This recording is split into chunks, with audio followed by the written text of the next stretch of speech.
Chef, kali ini saya ingin memberikan informasi kepada Anda mengenai hal yang berkaitan gangguan pada pergelangan tangan. Pergelangan tangan. Akibat aktivitas sehari-hari yang dilakukan terus-menerus dalam jangka waktu lama. Iya. Gitu. Berarti saya jadi chef juga potong-potong atau ngupas. Kalau dalam banyak banget juga ngaruh dong. Iya. Kenapa tuh seninya? Apalagi saya kan tahu tadi kita di belakang ngobrol bahwa chef itu nggak langsung jadi chef. Ternyata ada prosesnya. Katanya Chef Rizal ini dulu pernah motong bawang bombay sebanyak 50 kilo. Iya, kurang lebih lah. Lebih, ya, 50 gram. Ini kurang juga lebih. Bisa resiko. Iya. Nah, tadi juga chef kan megang tuh. Iya, megang. Ngecek email atau resep. Email, itu nggak pegal apa? Enggak. Kalau punggung pegal katanya tadi. Punggung pegal karena kalau tangannya ke bawah. Pergelangan tangannya. Pergelangan tangannya enggak. Karena saya pakai Evertap AT1G dari Evercost. Ini the slimmest and the lightest tab tuh. Ringan banget kalau mau browsing, kalau mau ngetik resep, ini enak banget. Nah, ini kan tadi nggak pegal dikarenakan penggunaan dari yang caranya yang benar. Sebenarnya adalah bahwa gadgetnya itu tidak salah. Yang kelirunya adalah posisi cara megangnya, ya. Nah, mungkin untuk lebih lanjut bagaimana perilaku ini mempengaruhi saraf, kita akan berdiskusi dengan ahlinya, yaitu Dr. Firdaus. Ayo kita pindah ke sana. Apa kabar, Dok? Hai, Dokter. Rizal, ya. Nah, Dr. Firdaus, tadi kan Chef Rizal bercerita mengenai dulunya itu ada suatu aktivitas memotong yang hampir lama sekali ya, potong bawang bombay. Nah, ini kan tentunya ada hubungan dengan saraf. Yang di kedokteran itu dikenal dengan carpal tunnel syndrome. Nah, penyebabnya tentunya beragam ya, Dok ya? Ya, yang bisa menyebabkan gangguan saraf pada pergelangan tangan, nomor satu paling banyak kalau untuk di Indonesia adalah aktivitas. Ya, ibu-ibu di rumah misalnya terlalu punya catering banyak, ngulek terus gitu, nguleknya sampai 24 jam gitu, dia juga ada lagi yang lain. Contoh, orang yang diabetes. Orang yang kegemukan. Memang kalau dibandingkan pria dengan wanita lebih banyak mengalami carpal tunnel syndrome gitu. Tadi letaknya di mana sih, Dok, kalau boleh tahu? Nah, itu kan pertanyaan Chef Rizal tentang letaknya. Carpal tunnel syndrome ini gimana sih bentuknya? Letaknya di mana? Kita punya suatu peragaan nih, Chef. Ini lampu berarti persarapannya masih bagus ya, Dok? Betul. Kita anggaplah seperti itu, bahwa ini adalah yang berwarna ini karena saraf yang di sini untuk jempol, untuk telunjuk, untuk jari tengah gitu. Nah, jadi ada berbagai warna nih. Carpal tunnel ini kan diibaratkan seperti lorongnya saraf. Letak persisnya di mana, Dok? Kalau ada di tengah, kalau bahasa Inggrisnya di palmar. Oke, palmar di bawah, situ. telapak bawah. Nah, dia menjalar ke bawah sini ya, Dok ya? Betul. Sampai sini biasanya. Sini nanti dia mencabangi.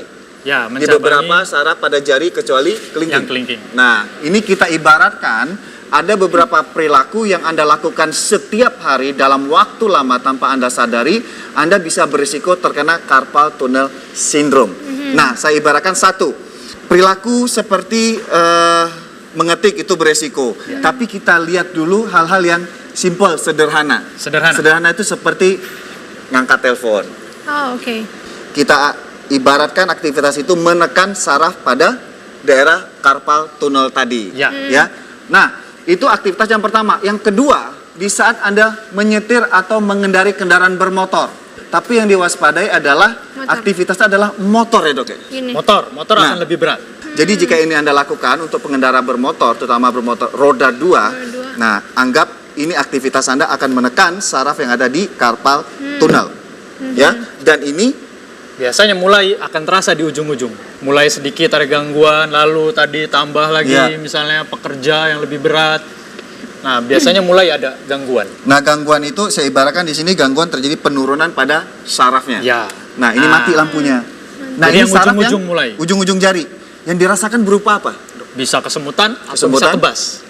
Kebas itu tidak berasa menjadi kebas. Oke. Ibu-ibu sering ngalami nggak? Saya sih senang suka. Kebas ya.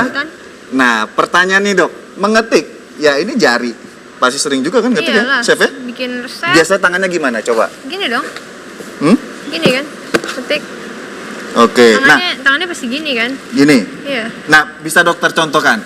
Katanya posisi begini, atau begini. Iya, yang benar gimana, Dok? Jadi yang benar adalah harusnya lurus. Nomor satu untuk sehingga tidak ada bengkokan di pergelangan tangan. Oke. Oke. Yang kedua, harusnya siku ini sejajar dengan Oh, meja. dengan meja. Oke. Sehingga kalau dokter Rian seperti ini dia lebih tinggi, Nggak boleh dia akan ya? menekuk.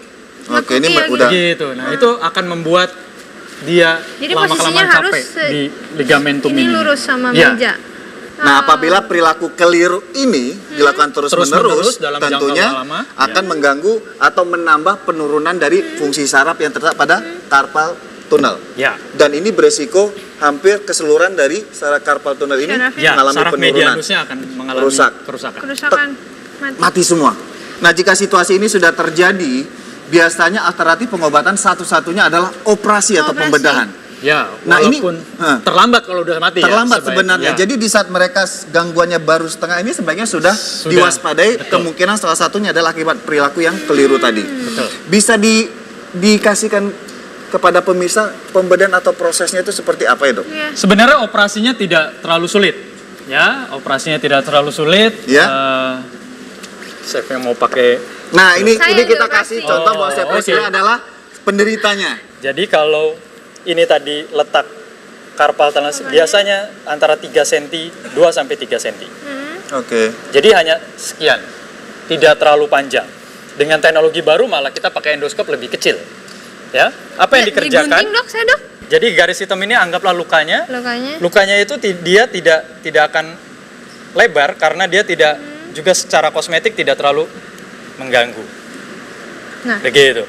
Nah, kalau ini setelah terbuka, kita anggaplah jaringan ikat yang menekan saraf itu adalah band Yang ini ini. ya. Dia. Sehingga nanti lalu kita lakukan pemotongan Jadi pada ini yang mengakibatkan keluhan carpal tunnel tadi ya. betul. Nah, ini yang Ligamentum diperbaiki inilah. ligamen intinya ya. Iya. Nah, Jadi ini Ini kita potong. Oh. Nah, keluhan kebas, kesemutan, bahkan hal-hal yang lain ini mulai berkurang. Mulai berkurang. Nah, situasi ini apakah bisa sembuh total? Kalau pada stadium awal, ya. Ketika belum terjadi adanya otot yang mengecil, ketika belum terjadi adanya gangguan dari fungsi gerak, sangat mungkin kembali. Untuk kembali ya, oke. Nah, Oke. di sini kan untuk tadi ada proses di mana perilaku menggunakan komputer. Nah, ini berkaitan dengan keyboard dan mouse-nya. Nah, di sini mouse-nya gimana, Dok? Ya. Sebaiknya gimana?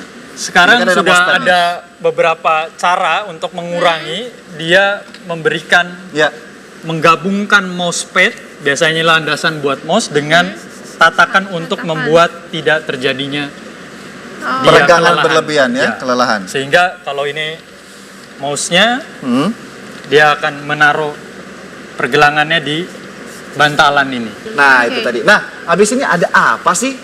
Ada informasi mengenai suatu keluhan yang berkaitan dengan perilaku aktivitas mobilitas yang tinggi pada Anda. Dan ini berkaitan dengan saraf juga. Ya, masih dengan Dr. Firdaus. Jadi jangan kemana-mana. Tetap di Dr. Oz Indonesia.